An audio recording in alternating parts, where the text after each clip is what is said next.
Thank you so much for joining me and Kaylee and Shani Mootoo tonight in conversation about Starry Night, Shani's latest novel from Book Hug Press. I'm so excited. Shani, thank you so much for joining us Thank you. I'm glad to be here.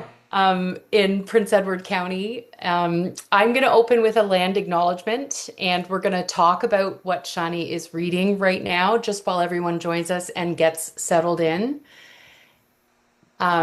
We open with a land acknowledgement as a reminder that we exist here in a country called Canada because of the colonial actions of the settlers who came before us. Reconciliation requires more than this acknowledgement. We must consistently and mindfully recognize our colonial history and accept the responsibility to care for the land, its resources, and all the people who were here before us. Colonialism, occupation, and genocide should not be an acceptable part of our collective histories. Junction Reads exists in what is now called Toronto on the treaty lands of the Mississaugas of the Credit. It includes the traditional territory of many nations, including the Mississaugas of the Credit, the Anishinaabe, the Chippewa, the Haudenosaunee, and the Wendat peoples.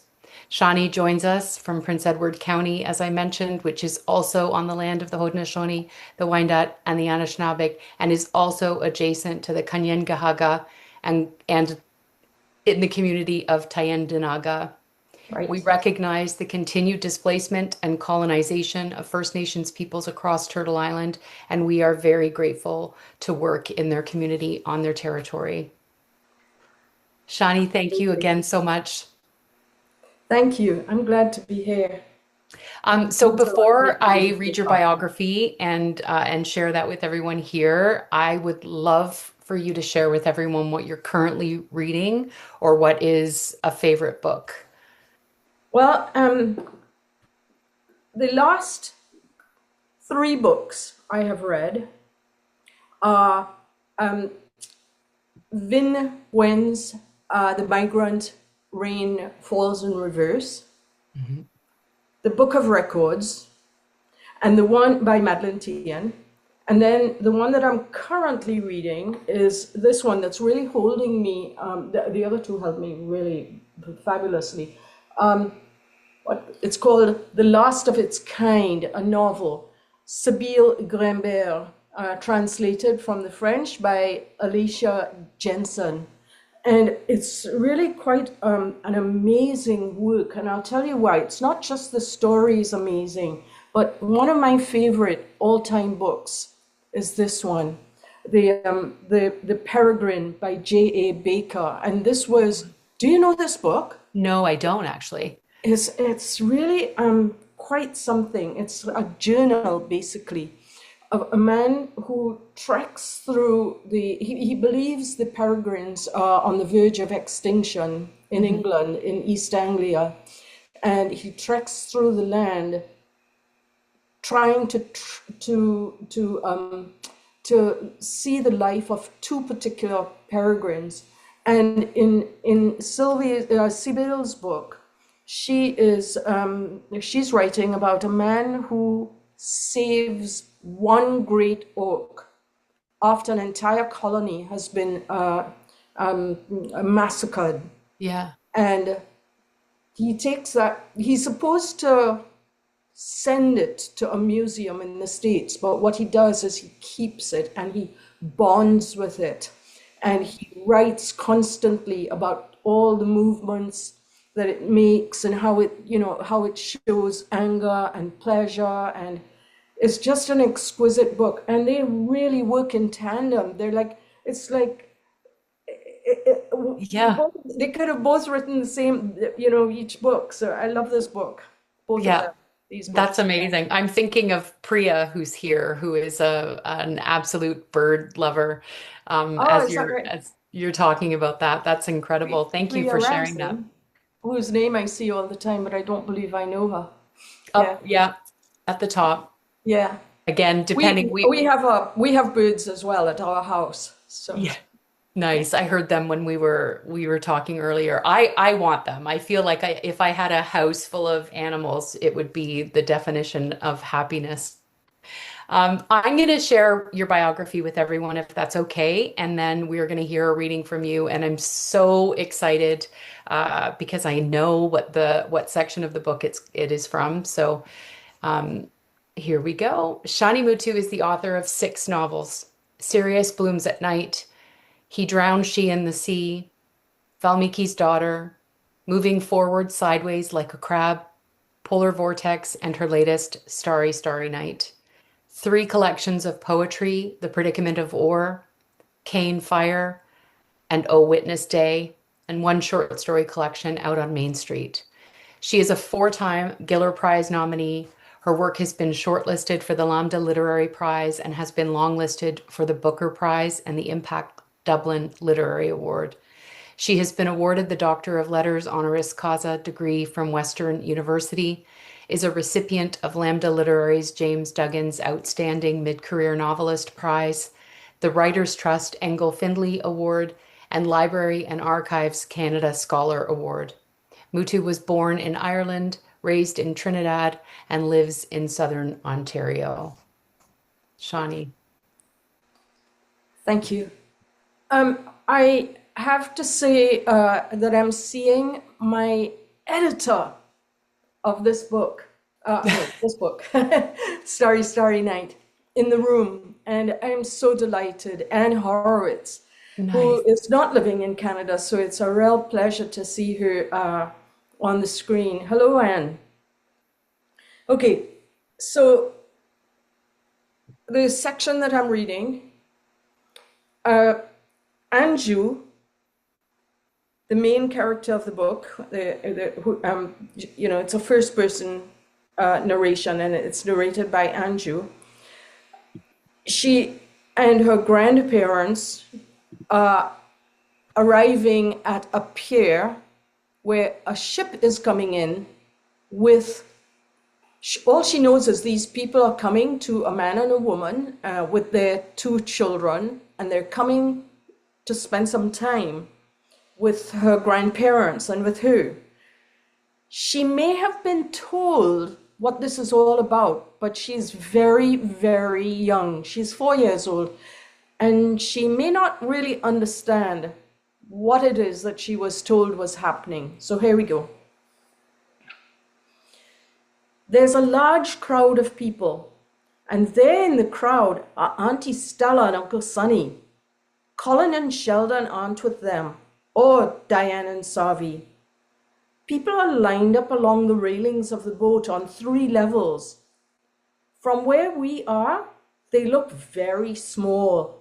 They and the people on the ground are waving. Ma points. Look them there, look, they're coming down the gangplank, she says, and her voice is squeaky. People are walking down the 2 gangplanks. Ma is laughing and crying at the same time. Look, she bends to me and points. See where my finger is pointing?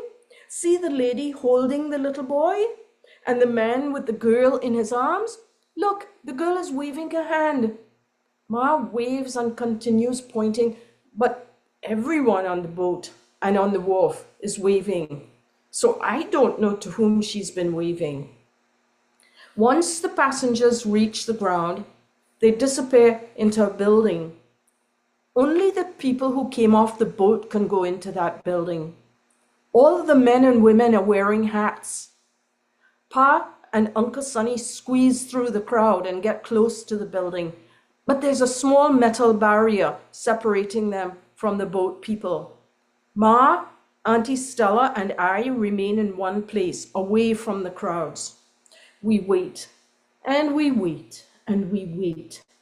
It is hot, and Ma keeps wiping her face and her neck with a handkerchief. Excuse me. Then the hat people begin to come out of the building, a few at a time. They have to walk down a steep ramp to the grounds of the wharf. Soon the crowd splits up, and they form groups around the arriving people, and there's a lot of hugging and crying and laughing and so much shouting. Not angry shouting, but happy shouting. But then there's a woman who's crying loudly, and now it seems as if she's fainted. and the snow cone man comes running from the pavement with the ice from his cart. I'm trying to see what is happening, but a lot of people surround the woman, and people are telling each other to move aside and give her room. And I can see somebody fanning her. Then we see Pa and Uncle Sonny shoving their way swiftly toward a woman and a man who each hold a child in their arms. Ma and Auntie Stella walk hurriedly forward, Ma pulling me by my hand. And when we all meet up, the woman puts down the boy, who grabs her leg and won't let go. And Ma and the woman hold on to one another for a long time and cry, both of them, each one wiping the face of the other with their handkerchiefs. The man puts down the girl and he stoops down and says hello to me. The girl comes around to look at me. She's smiling as if she knows me. Uncle Sonny says, "Say hello to your daddy." I stare at Uncle Sonny, and before I can slide myself behind Ma, the man reaches towards me, holds my face between his hands that smell like cigarettes, and kisses the top of my head. He's very gentle. The woman reaches out to me to hold me, I think. Auntie Stella tries to push me forward, saying, "That is your mummy, Ange. Say hello, mummy." I slide behind Ma. Ma says to her, it's okay, don't cry, Vidge, give her time." I don't know why, but it is as if I'm two people. One is real, and that one is there with them all on the ground, wanting to know everything. And the other one got shy and scared and wanted to hide behind Ma, to be back in the car, back in our home. That other me can hardly hear anything. I'm hearing and seeing and not hearing and not seeing. Uncle Sonny directs us all to the exit, where we are to wait. The little girl is shorter than me. Her hair is very short, but there's a lot of it, and it is curly. There is a bow in it. She isn't shy. She smiles a lot. She didn't mind having to kiss Auntie Stella, even though they've never met. She says to Ma, "My name is Tara." And Ma says, "Is that right? I'm pleased to meet you, Tara." The little girl doesn't even know Auntie Stella, but when Auntie Stella holds her hand out to her, she takes it and doesn't let go of it. The man from the boat carries the little boy in his arms, and Auntie Stella and the little girl walk together. They're talking to each other. The little girl talks in a funny way. Ma and the woman from the boat walk hugging each other, and I hold on to Ma's dress and try to keep up. When we reach the cars, the man gives the little boy to the woman, and then he leaves, taking Pa and Uncle Sonny and Mr. Monty with him. The man walks in front of them, heading toward another building. He walks fast, fast, fast. Pa, Uncle Sonny, and Mr. Monty look as if they're trying to walk fast too, but they can't keep up with him. Auntie Stella, Ma, the woman and the children, and I stand by the car and wait for them to return. Auntie Stella wants to know what the boat was like, if the room was comfortable, if the sea was rough, how the food was, when was the last time they all ate, if the children liked being on the boat. The woman answers her questions, but she keeps looking at me, and I try not to look back at her, but I let her touch my head. Ma and the woman talk, and then they cry, and then smile, one after the other, and even at the same time. It's confusing. Auntie Stella keeps bending or stooping down to speak with the little girl. Every time the girl answers a question, Auntie Stella seems amused and alarmed and asks her the same question again, or another one, just to hear her speak, I think, in her funny way of speaking. The girl calls Auntie Stella Auntie and Ma Mama, like the woman does when she talks to Ma. She's pretty. Auntie Stella and Ma must have said so 1,000,000 times. They forgot, it seems, that I am here. Ma talks to the little girl, then to the woman, then to the little girl. I cling to Ma's dress and to her hand. She keeps trying to touch the little boy's face, but he turns away and buries his face in his mother's neck. She wraps her fingers around mine tightly. I don't want to like the little girl Tara, but I want her to speak to me. Everybody likes the way she talks. So do I. But I think they're paying too much attention to her. The boy is very small and thin. He won't take his face out of his mother's shoulders. The man returns with a stroller and a couple of small bags, and the boy is eventually strapped into the stroller. He hates it. He struggles to get out and cries. He just keeps hiding his face in his hands or turning his face to the back of the stroller and crying. Excuse me. Ma bends down 100,000 times to ask if he wants juice to drink, if he's hungry, and to point out things to him. He won't answer any of her questions or look where she's pointing. From one of the bags, the auntie mummy lady removes a very long belt that has loops on it. She stoops down and arranges it with various straps over the girl's body, over Tara's body, that is. And when she stands, she holds the long strap of the belt tightly.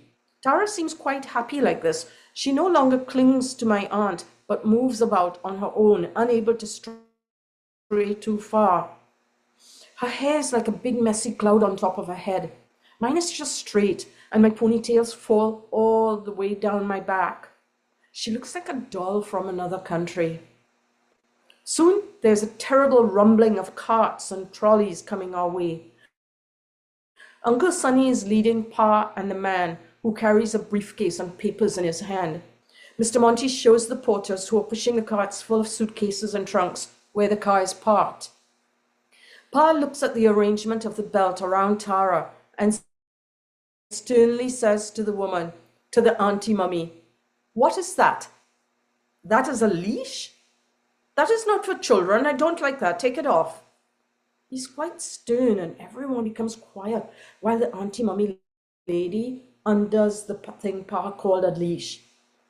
Uncle Daddy says it is common practice that the girl is used to it, that everyone does it where they came from. Uncle Sonny says, "Not here. No one does that here. It doesn't look good. That is for dogs." Pa says, "Better take it off and put it away." Uncle Daddy bends down and removes the leash and holds the smiling girl by her hand. To my surprise, some of the luggage that arrived with the family was brought up from the cars and put in the bedroom that belongs to Ma and me.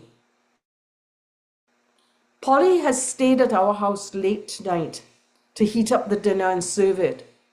She and the auntie mummy lady hug, and Polly cries even as she's smiling, but not the lady. She hugs back Polly and at the same time laughs at her for crying. Polly shakes Uncle Daddy's hand shyly and pinches Tara's cheeks. Tara gets annoyed by this and pulls away, saying to her, "Don't do that." Her words are so funny, the way she says them so sternly, as if she's not a child, and that makes Polly laugh. Polly tries to take the little boy from Uncle Daddy, but the boy turns his face away, grips Uncle Daddy's neck tightly, and sobs without any tears falling down his crumpled up face. Uncle Sonny and Auntie Stella eat dinner with us at the big dining table. There's a high chair for the little crying boy. He stops crying when he's given a plate with a piece of roti, which he rips up as if it is a piece of paper, and he flings pieces on the floor and drops more on the tray of the high chair and on his clothes. He eventually scrunches bits of roti in his fists and tries to eat them from behind his fist in a backwards way. The girl will not eat the curry, but she eats mounds of roti. Polly cuts slices of cheese for her and wraps roti around the cheese, and the girl eats it all. Polly looks as if she's just done the most important thing ever. At the table, Uncle Sonny says to me, "When your mummy left Trinidad to go and study in England, she was a princess, you know. She didn't know how to do a thing for herself. She never had to lift a finger when she was here. Well, when your daddy met her in England, on one of his breaks from school, she dropped everything, her studies and all, just like that. And next thing you know, she was getting married and moving to Ireland with him. My sister, Your mummy had to do things she never did before. She had to learn how to cook, clean house, and wash clothes even. He laughs, but no one else seems to find it as funny as he. Uncle Daddy smiles and says, we'll make up for that soon enough. There isn't anyone more perfect. Auntie Mummy rolls her eyes at both of them and shakes her head side to side, like when you're saying no. Then Uncle Sonny, Pa, and Uncle Daddy begin to talk about cars. Uncle Sonny says he'll take Uncle Daddy to look for one as soon as he's ready. Uncle Sonny's car is a red sports car called a Jaguar, like the big cat, and there's a very small silver-colored statue of the Jaguar on the hood of the car. Once I tried to see if it was possible to remove it, and he slapped my hand and shouted at me and asked if I was mad or what. Their yardman has to wash the car every day. The Auntie Mummy lady says all they will need is something small to get around in. The Uncle Daddy says, well, let's see. I want to ask Auntie Mummy lady if she ever had roti before. So I get really strong inside of myself and I say, excuse me, Auntie Mummy, do you like roti? And everybody laughs and I feel happy that I said something funny. Before the Auntie Mummy lady can answer me, Auntie Stella begins to explain to me that the woman is Ma and Pa's daughter and she's Uncle Sonny's sister. I think then, if Uncle Sonny is my uncle and she's a sister, then I'm right. And wanting to show that I am a smart child, I say proudly, so that makes you my auntie. Auntie Stella laughs, but it doesn't sound like her usual laugh. And she says, but seriously, you all didn't explain it yet? Uncle Sonny stops talking with Pa and Uncle Daddy and turns to me. He points to the man and says, this man is your daddy. You are to call him Daddy. Looking still at me, he points to the woman and says to me, slowly, as if he's a teacher in school, listen good. Let me explain something. This woman, my sister, is your mummy. You call her mummy, just mummy. She's not an auntie, she's your mummy. I am looking at him because he seems to be speaking to me, but I can still see everyone. They've stopped eating and they are all looking at him and at me. He's saying, your mommy and your daddy were living in another country while your daddy was at medical school in that country. Ireland, remember? Understood? You were their first child and you were born in that country. Then they brought you here and left you with Ma and Pa, who are your grandparents. He's about to carry on and Ma says, okay, Sonny, that is enough. He says to her very sharply, no, let me finish. And he carries on. Now that your daddy has finished his studies, they have returned to live here. They are your family. Tara is your sister, your younger sister. And this boy here who likes his roti, he is your brother.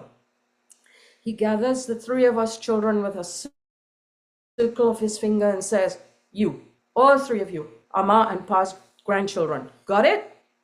Everyone else remains serious. I didn't mean to stop listening, but maybe he was speaking too fast and I didn't understand everything. But I say, yes. He's angry, I think. And my yes is very soft. I don't know if they heard. He points to the woman again and says to me, what do you call her? I whisper, Mummy? Then he points to the man and says, and him? I say, Daddy. Tara claps her hands. I look at Ma scared. She looks at me with a sort of smile, not her usual smile, and nods. Why didn't Ma help me with all of this before they came? I wonder. I would have made an effort to remember their names and I would have impressed them all. But something is strange. I think I heard, but maybe I didn't. I think I understood, but not really. My tummy hurts and my ears are hot. I feel as if I don't have ears and want to touch the sides of my head to check, but I can't lift my hands off my lap. The woman I'm supposed to call Mummy says to him, okay, Sonny, that's enough.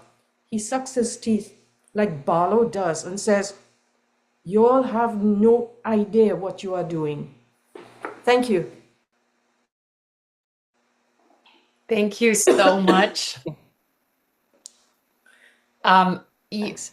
the voice is incredible. One of the best voices in books I've read this year, and I've read so many books. But I want to talk to you specifically about not just the development of the voice, but how you so perfectly created this kid. And again, we can talk about why it was maybe easier for you, but um, she's lost in this feeling of not being connected to the real world, right? That before this scene, she says, I feel as if I need to ask a question, but I don't know what the question is. Yeah. It's like she's existing in a world that she doesn't know why or what or where, everything is. And I wanted to talk to you specifically. I have a couple of separate satellite questions from this, but I wanted to talk to you specifically about the writerly work of getting that voice so right. I've tried to, I've been asked that question, and I tried to find scholarly or interesting ways to answer. This is how you do it. This is how one does it. But all I keep thinking is, as writers, though, isn't it what we do? We enter the character, we become the character. And once one determines that one is going to be that character and you don't step out of it, you find the voice, you find the ways and the behavior and the attitudes, everything. Hmm. However, there is one thing. She is a little child, and she is living in a country that is not Canada. And my primary audience, although I often feel as if I'm writing to Trinidad, my primary audience is Canadian readers, right? Hmm. And I kept realizing, when I would stop, I kept realizing, would a Canadian reader realize what I was doing? Do I have to turn around and speak to them? And I kept Hmm. thinking, no, I will kill this child if I step outside of her character. So to speak outside and just let them become the child as well through the first person voice, and they'll Hmm. catch it. Hmm. So if there was any technique in it, the only technique I would say was to Hmm. trust the reader. And so that's going to lead into another question I had because I did have a question. There were so many moments where I was conscious of myself as a reader, and I don't know about you, about your experience as a reader, but I'm not often caught off guard like that in this place where I'm thinking of myself as a reader. And so I wanted to ask you specifically if you did think about the reader um, at at any points throughout. You've answered it for the most part that you tried your best to not think about the reader. But then there are these moments where specifically around her physical body and how she exists in the novel very, very much as a physical. There's lots of bathing and toweling off, and there's sexual violence, and there's as close as she sleeps to her ma and pa, and the breath on her body, and she really does exist that way. And at times I thought, is a younger reader going to be shocked by the approach to the physical body Anjula has, her response to her physical body, her response to the acts upon that physical body? And so during those moments when you really, I don't want to talk about everything that happens to Anjula, but when all of that, when her physical body is so present, were you thinking, how is a reader going to take this? Does that make sense? Um, I yeah, just it does make a meshed lot of two sense. And questions. mhm, yeah, yeah. Um, I I did think about it, and as I say, I want it to be true. I want it to be really true to Anju's experience and her voice. And I I know the notion that we need to be careful and to take care of the reader as well. This, I think in my other books I might have done that, Hmm. but in this book I wanted to take care of Anju. Hmm. And I wanted to, I wanted to trust that readers will very likely have had quite similar experiences. And what, um, I'm, I'm not, I'm not sure that I always agree with taking so much care that the, that we obfuscate real truths that need to be talked about. Hmm. Hmm. I It's think, okay. It's okay for people to cringe and to pull away. oh yeah. You know, Yeah, I think because I just very sloppily put two questions together, I didn't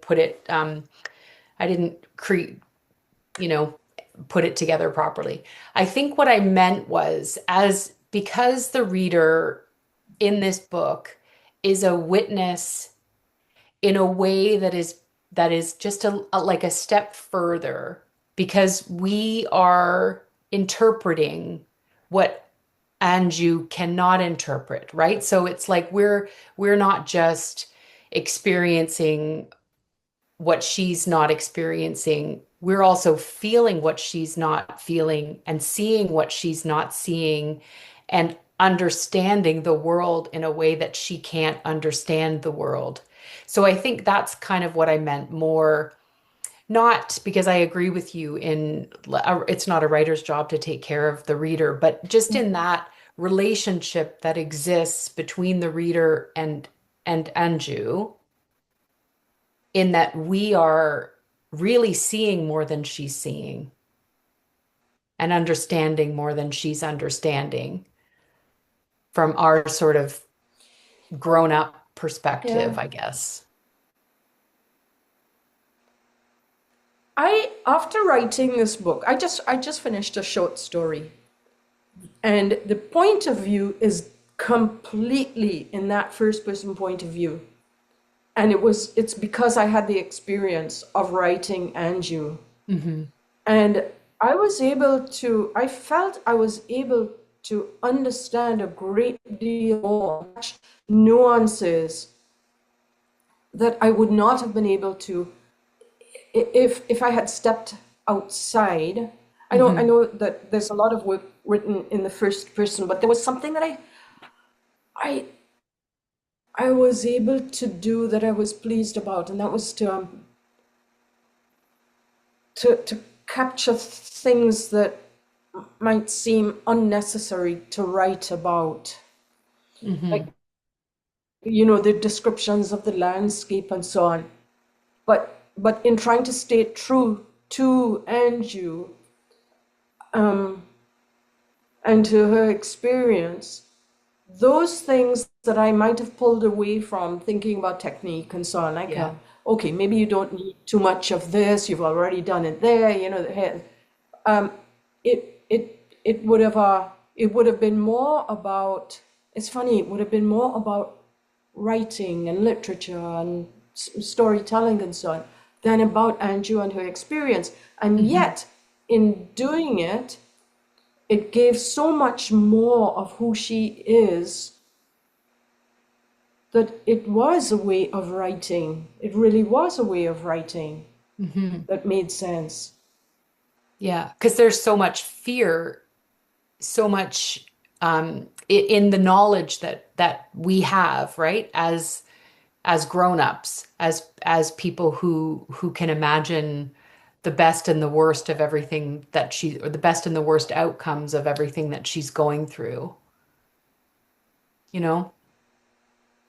And as an artist, I feel like she has a way of seeing the world that is almost beyond the reader, beyond every character. Well, yeah. Well, but you do have to ask, is she an artist who sees the world like that, or does she go into creating and making art, making what we call art, as a means of survival? Hmm. Is that her private way of expressing her heart? Yeah. Her heart is bigger than than she's allowed, and that's where she puts her heart. Hmm. But she exists in like the thinking about the artist, that the art teacher that she had, and her just waiting for um the response to the art, and in her mummy, in needing her mummy to respond to her in some way, and her knowledge of adulthood beyond adulthood, right? Thinking specifically about how she wants to grow up and teach her dad how to be a husband, or how she sees adults behave differently with everyone else, with all of the other adults. She seems to not only, she doesn't see herself very well, but she sees all the adults in her life clearer than they see themselves. Yeah. Yeah, she's an observer, and she's an Hmm. observer because it's how she survives. That's how she thinks she can survive. She knows what to look for and how to avoid things, but she's also seeing what's going on around her. Just coming back to when I did think about the reader, if I Hmm. can just go back to that question Yeah, for a yeah, for second, sure. was when I began to talk about Trinidad independence and Hmm. the landscape of the landscape of politics, Yeah. because politics there had very much to do with the various areas that people lived in, and the racial mix of people and so on. Yeah. And I had to find ways to have her know this, so her father would speak to her, which is true. My father did. I mean, so much of this is actually, part of my life. Hmm. But we Hmm. were very, very, very young, and at the dinner table, it was always talk of political conversations and so on. Like at about 10 years old, we knew the politics of the country. Yeah. And how to get that into the child's voice, getting the father to say it and the child not really understanding, but just repeating what the father is saying, sort of Hmm. thing. So, I mean, it's interesting. The book is, I think it's all an experience for the Hmm. reader, but it's really the psychology of a child who is in serious trouble, or could be Hmm. in serious trouble, and how she has to save herself. Yeah. And I think about but then in talking about the book outside of the book, is in a situation like this, Hmm. I end up talking about that uh, psychology, not in those words, because I'm not a psychologist. We can ask Yeah. Farzan. I see Farzan Yeah. as but but the thing that I think about is so long ago when I read one of Alice Miller's books, The Drama of the Gifted Child and the Untouched Key. I think it's called The Untouched Key. Anyway, she talks about the witness Hmm. and the importance of the witness in a young person's life when things are chaotic and really everything is telling the child that the child is wrong or bad or whatever. but there's someone else who's saying, actually, you know what? You are loved and you are good. Yeah. And I, I had that as a child, and I give that to Anju with her grandparents, with her teachers, Hmm. and with Miss Hill, for instance, and with the artist, the portrait painter who comes to their house and sees her. Yeah. And those are all part of her ability to survive and to see that there is good around. So Hmm. when she's seeing chaos of her parents and so on, she can stand back and say, you know what, Daddy, I can I know how you can actually make mommy happy. You could come home for dinner, Hmm. and that sort of thing. Hmm. Yeah. Yeah, she's very much in this like post-colonial, pre-independent Trinidad. She's very much a girl learning learning what girls are or what they're supposed to be. And then, sort of at the end of the novel, she's like, this is what I'm supposed to be, right? I'm supposed to listen, I'm supposed to do what I'm told, I'm supposed to this is how I'm supposed to be. And again, that's not to bring the reader in it, because again, we don't matter as much. But again, it's that idea that we know that she matters so much more than being a girl who has to die every time she plays with the little boys. Yeah, yeah. She's more than that, but she doesn't know that yet. But something you just said there, the reader also is Andrew's witness. Yeah. The reader knows, regardless of who the reader is or what the reader has experienced, the reader could very well have been somebody in her childhood, from her Hmm. childhood, but the reader knows better, and the reader Yeah. knows, and that's one of the things that uh, I remember when my partner was one of the first people was the first person to read the book again and again and again, and kept Like, saying, the reader knows what the child doesn't know, and yeah. that is the uncomfortable thing, because the reader wants to stop what is happening but can't. Yeah. Yeah. Yeah. But Exactly. it And then means a lot. It means a lot to me that the reader can be the child's witness, even though the child is no longer a child. yeah. Yeah. And that I think is the arc of the story, right? Is that, as presumably, yeah, anyone reading the book is a grown up who can in some ways put themselves in Anju's place in so many different areas. And that's, I think, what I wanted in my scrambling question at the beginning, when I was thinking about the shock of the reader with the physical body, right? Because as a, Gen X person, anyone Gen X and older is not going to be shocked by a lot of the things that Anju experiences, but younger readers might be a little bit, like, oh my gosh, like she has to tell somebody, and that this must come to an end, and Right. all, like, somebody must tell those boys to behave properly or whatever. But Yeah, right, again, right. as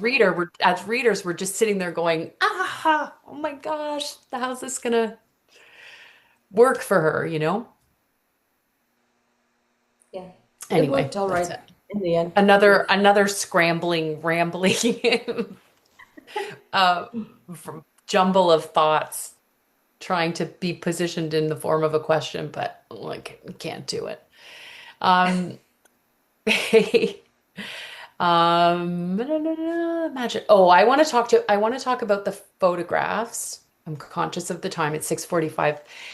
If anyone has any questions, I just have one more really. If anyone has any questions, you can put them in the chat, direct it to Kaylee, and Kaylee will ask on your behalf. I have a question about the photographs. They are truly or artistic renderings of photographs, I guess. They're not really Yes, yes, that's right. photographs directly. But they are a stunning addition to the narrative because, again, you might speak to intention for this, but it really grounded me in truth.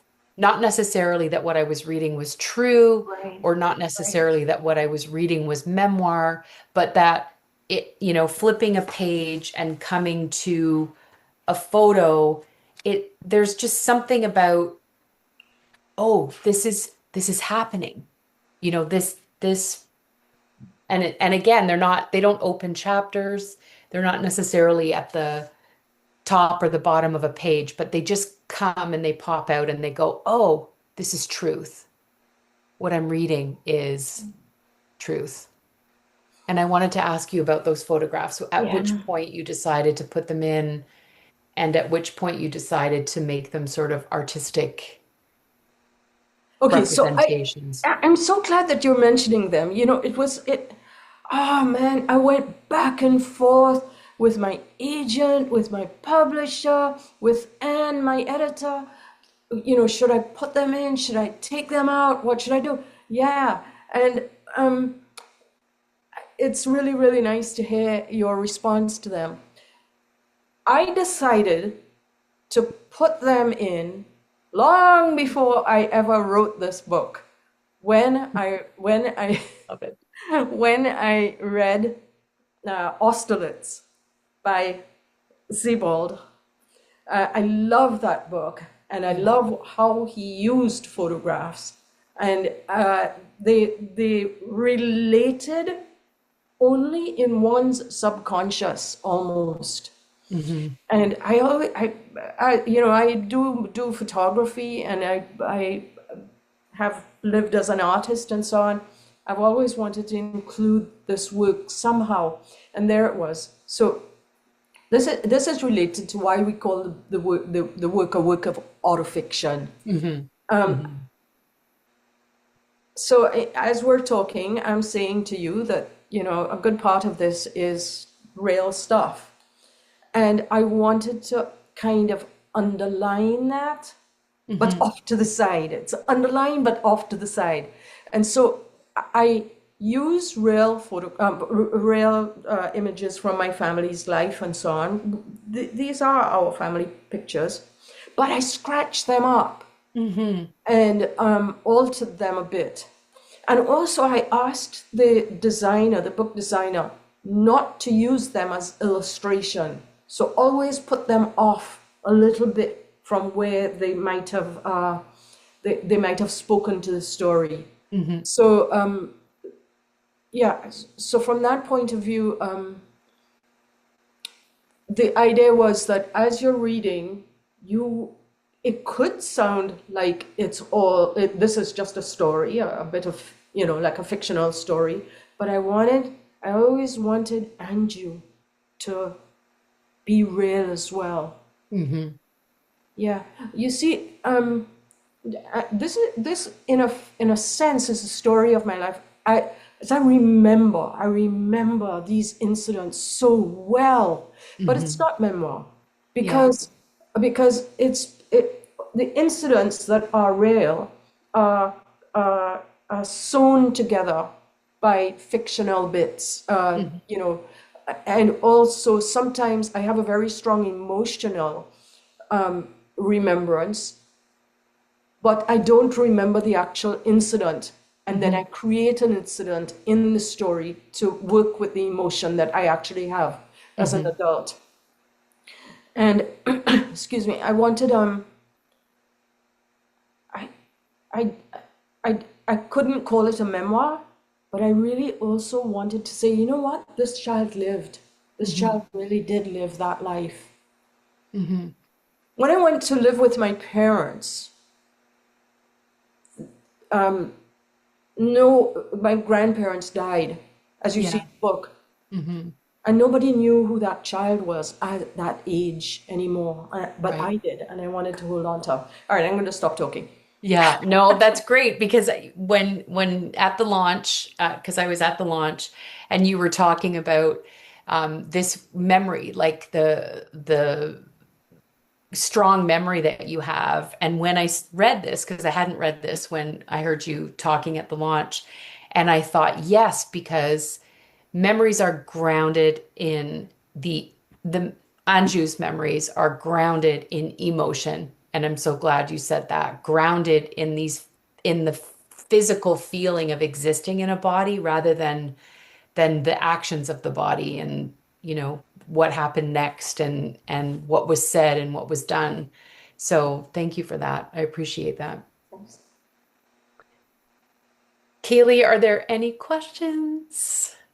I do. I will just say, first off, that Anne Horowitz said that those images added so much to the feeling of intimacy in the novel, and she's so glad that they were included, just when you were talking about the images within the book. And then we have a question from Farzana, and Farzana asks, how are you coping with releasing an auto-fictional book? How am I coping with it? I am so happy that I wrote this book. It feels like, Farzana, thanks so much for the question. I think this is what I started to write 35 years ago, but didn't know how to write it Hmm. because I wasn't a writer, I was a visual artist. And I think it took writing all the other books to be able to understand how to write this. And in between them all, I would go back to this scribbling thing that I was working on Hmm. that eventually became this book. Yeah. And I'm really, really pleased. I think, Farzana, that the way I can cope with it is that child became me, and I think I survived. I think I'm okay, you know? So it feels good to look at her life and see that, wow, she struggled, but she more than survived, she thrived. Yeah. Yeah. Yeah, she did. From a Canadian reader's perspective, bringing it right back to the reader again, you thrived from my reading Canadian literature perspective. Kaylee, any more questions? No. I want to ask why Starry Starry Night. I know the song and the art, but when did the title get attached to this for you? You know, so Starry Starry Night, the painting, right? So she's a kid, she loves some art and so on, but that painting does not come up in the book. No. However, it's her grandfather when he always takes her out. He used to take her outside Hmm. before she realized that there was going to be any trauma in her life. Hmm. And he would say, "Come, come, come, first star, make a wish." Yeah. And afterwards, when he when she was removed from their house and put in these people who were her parents, who she didn't know and so on, Hmm. the only thing she had were the stars at night, and Hmm. she would rush out to the window to look for them. And then, it wasn't the first star of the night; it was all the stars. She just like wanted to wish on all the stars. And then Hmm. when her grandparents died, they became stars in the sky. Hmm. So I borrowed, one can say at the side of the book, I borrowed from the painting, Yeah. from Van Gogh's painting, but it's her Starry Starry Night. Yeah. Oh my gosh, that's so beautiful. I am so grateful for this conversation. Truly, I am grateful to everyone who joined us. Thank you, Kaylee, as always, for the work that you do in the background. I'm just going to say a few things about upcoming events. And Shani, I'm going to give you the last word. We have this Thursday, I'm going to talk to John Cullen, comedian who is the author of Curling Rocks, a book about curling. And then back at Type Books on December 7th with Rod Carley, Lisa DeNicolitz, and Giles Blunt. And then December 18th, I have my last First 30 event of 2025 with Paul Vermeersch and his latest collection of poetry. And Shani, I'm just going to let you Well, say. thank you so much, Kaylee, and thank you so much, Alison. And I'm really, really glad to see a number of people, my friends from Vancouver, Sonia and Marilyn, and and I'm seeing people on here whom I know, and I'm just thrilled. Really appreciate that you're all here, and my publisher and Anne, of course, and I just wish you all the best with this program carrying on. That's Thank great. you. Thank you so much. I'm grateful. I wish you all the best with this novel. I want everybody to read it. And that's all. Good night, everybody. Thanks, Alison. Okay, bye.